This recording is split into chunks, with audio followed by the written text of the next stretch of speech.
हम लोगों ने डीसी मशीन के बारे में काफ़ी कुछ डिस्कस कर लिया है, लेकिन डीसी मशीन में क्या वर्किंग ऑपरेशन है वो भी मैंने बता दिया था। एक बार मैं फिर से समझाना चाह रहा हूँ आपको कि डीसी जनरेटर और डीसी मोटर काम कैसे करता है, और ताकि उसके बेसिस पे फिर मैं आपको कम्यूटेशन जो बता रहा हूँ उसमें आसानी से समझ में आए कि ट्रेलिंग पोल टिप क्या है, लीडिंग पोल टिप क्या है। ठीक है। और किस तरह फ्लक्स का कंसंट्रेशन है। तो चलिए पहले हम फिर से देखते हैं कि डीसी मशीन में क्या किस ढंग से काम करता है। ये एक टिपिकल डायग्राम दिखाया गया है जिसमें नॉर्थ पोल और साउथ पोल दिखाया गया है। इसके क्रॉस कंसंट्रेटेड कंसेंट्रिक वाइंडिंग है। इसी वाइंडिंग की वजह से इसमें नॉर्थ पोल और इसमें साउथ पोल डेवलप हो रहा है, क्योंकि ये इलेक्ट्रोमैग्नेट है। परमानेंट मैग्नेट इस्तेमाल नहीं किया जाता, ये मैं आपको बता चुका हूँ।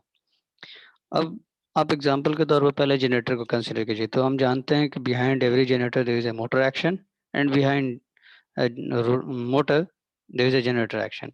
यानी जनरेटर को अगर हमको जनरेशन करना है तो उसको पहले एक मैकेनिकल रोटेशन हमको देना पड़ता है, मैकेनिकल इनपुट देना होता है। आप लोगों ने इस चीज़ को ऑब्जर्व भी किया होगा, शादी ब्याह में आमतौर पर जो पहले जनरेटर इस्तेमाल किया जाता था तो उसमें बाहर से शाफ्ट निकला हुआ होता था, रॉड, जिसको एक हैंडल से लेकर घुमाया जाता था, उसके बाद ही वो स्टार्ट होता था। तो जनरेटर में क्या है कि हमको इनिशियल मैकेनिकल इनपुट देना होता है। वो क्यों देना होता है? ताकि अगर हम उसमें इनिशियल मैकेनिकल इनपुट देंगे तो ये जो रोटर है वो घूमेगा। रोटर घूमेगा तो रोटर पे क्या है? आर्मेचर है। तो आर्मेचर के कंडक्टर्स ये फ्लक्स लाइंस को कट करेंगे, जिसकी वजह से उसके अंदर ईएमएफ इंड्यूस होगा और करंट जनरेट करेगा। यही जनरेटर का एक्शन है। तो एज्यूम कीजिए आप कि हमने इसको क्लॉकवाइज डायरेक्शन में पहले इनिशियल स्टार्ट दिया, इनिशियल मोशन दिया है। ठीक है। आप किस डायरेक्शन में घुमाएंगे, वो जब एक बार मशीन कोई भी जनरेटर बना दिया जाता है तो उसका वो सेंस ऑफ रोटेशन फिक्स होता है। लेकिन अभी आप सिर्फ समझने के लिए समझिए कि अगर मान लीजिए कि मैं इसको क्लॉकवाइज सेंस में घुमा देता हूँ इसका इनिशियल, तो देखिए यहाँ पर जो कंडक्टर टॉप पे दिख रहा है आपको, उस पर मैकेनिकल फोर्स कुछ प्लस एक्स एक्सिस की तरफ दिखेगा।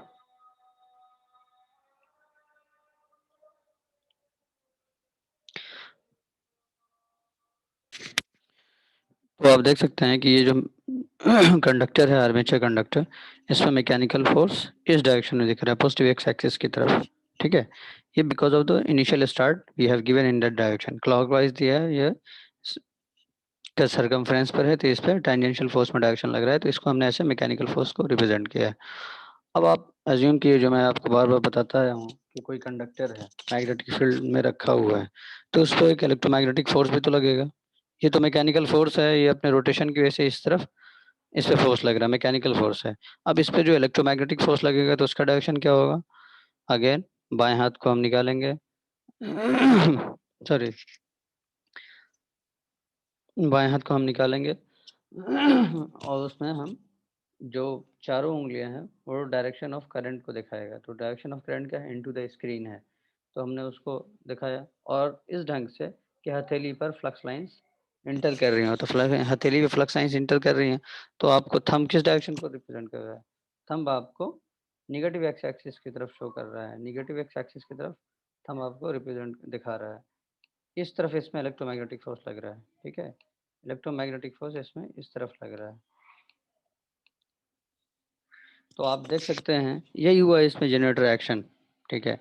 क्या आपने मैकेनिकल एनर्जी दिया, मैकेनिकल इनपुट दिया, उसके लॉस पे at the cost of mechanical energy यहाँ इलेक्ट्रिकल एनर्जी प्रोड्यूस होता है। तो ये अपोजिट डायरेक्शन में दोनों फोर्स होना चाहिए। मोटर एक्शन में दोनों ही फोर्स, चाहे इलेक्ट्रोमैकेनिकल फोर्स ही एक्चुअल में आपको मैकेनिकल फोर्स का काम करता हुआ ही मोटर को घुमाता है।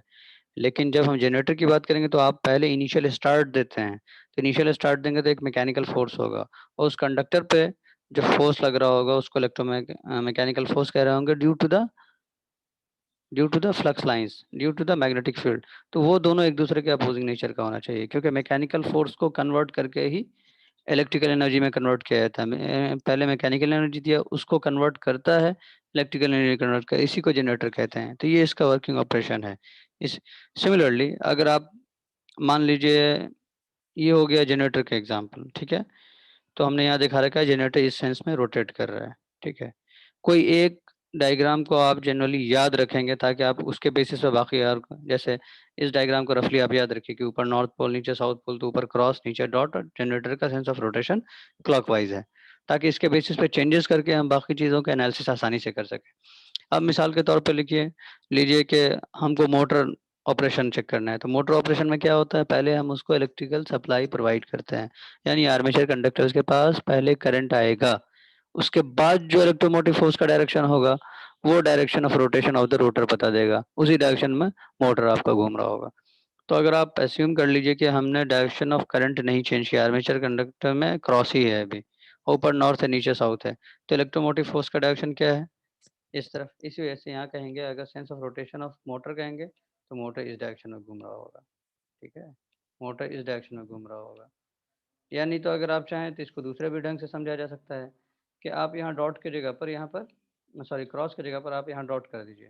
ठीक है, फिर अगर आप देखेंगे तो आपको इलेक्ट्रो इलेक्ट्रोमैग्नेटिक फोर्स का डायरेक्शन क्या दिखेगा, पॉजिटिव एक्स एक्सिस। तब आपका उस केस में रोटर कैसे घूम रहा होगा, क्लॉकवाइज घूम रहा होगा। ठीक है, फिर एक तीसरा ढंग से देखिए, एक तरीका तो ये हो गया कि हमने डायरेक्शन ऑफ कंडक्टर भी नहीं चेंज किया, आर्मेचर कंडक्टर का करंट को नहीं चेंज किया हमने, ही नहीं नॉर्थ पोल और साउथ पोल की पोलैरिटी को चेंज किया, कुछ नहीं चेंज किया है।